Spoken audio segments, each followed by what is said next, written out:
What's up, everybody? It's AJ with etrailer.com. Today we'll be checking out the Bulldog Winch Cargo Net. It's going to be 6 by 8 feet long, and it's going to go around your bed with ratchet straps and hooks already attached to the net to help you tie down to those tie down points, ratchet down, and hold that cargo in place. Now, it does come in 3 different sizes, so make sure you get the right size for you. Today we were focused on the 6 foot by 8 foot. There's also a 4.6 foot by 6 foot.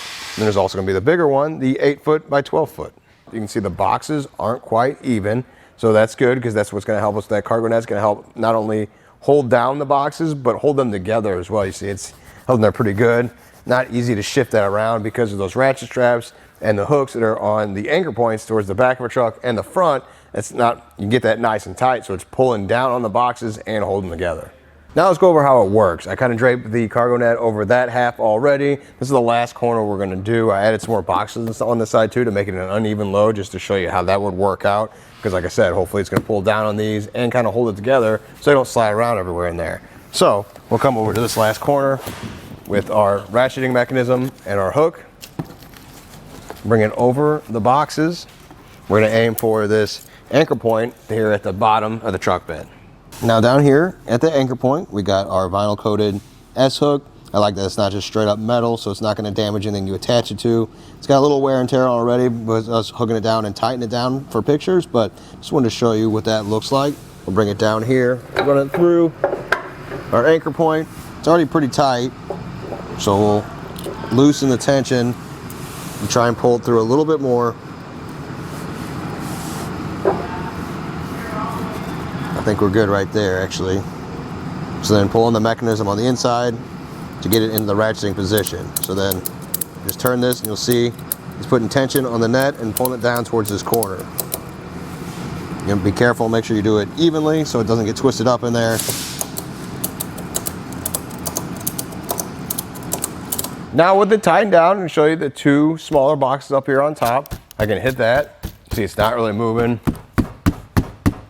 Moves a little bit, but it's not going to be having an impact like that to move it, but the net is pulling down on there, holding them in place.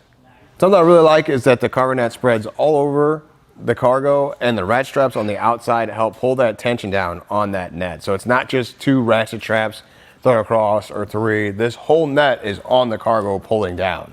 Looking at the net, the pattern of squares is going to be 6 inch by 6 inch. Then looking at the webbing itself, it's going to be 1 inch width. Now there's also double stitching here at the points where there's going to be a lot of stress, where it's either pushing down or pulling down on a box. You want to make sure that's secure so it's not going to rip on you. And you can see it's got that extra stitching there on every one of these points to make sure this isn't going to fail. The cargo net's going to have a safe working load limit of 500 pounds, and it's going to have a brake strength of 2,200 pounds. So just keep that in mind, whether you put it in your truck or even use it on a flatbed trailer, that's what it can hold up to. Something I want you to keep in mind is what you're going to be hauling and what size of truck bed you have. So your setup might be a little bit different. You never know what you're going to carry, but at some point you want to make sure you get the right net so that it's not too big for your bed and there's a lot of slack. You want to be able to tighten it down with those tensioners and not have a lot left over. So just something to think about is your bed size. Go out there and measure it and see what kind of net's going to work best for you and what you're going to carry. Now when you got the net all taken off, it does come with a bag. It's a duffel style bag. So what you're gonna do is just start feeding the net in there. It's actually not as bad as it may seem it's gonna be. I was surprised at how easy it was to get the net all put back in. Just a little bit at a time.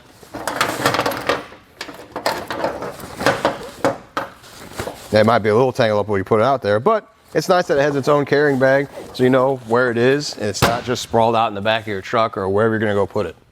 Overall, I think it's a handy thing to have. I like that it evenly holds down your cargo as long as you get the right size for your truck, and you can ratchet down on all those points. It does get tangled up a little bit on itself when you're going to unroll it, or when you put it back in that duffel bag, you go to roll it up in there and you get it back out, but it's not too bad. You just got to unhook the 8 hooks, get it laid out over your cargo, and then ratchet it down. Like I said before, I like it better than just a couple of ratchet straps here in the center holding everything, and it's a much better peace of mind for me to know that it's covering everything and everything's tight. Well, I think that does it. Thanks for hanging out and hope this helped.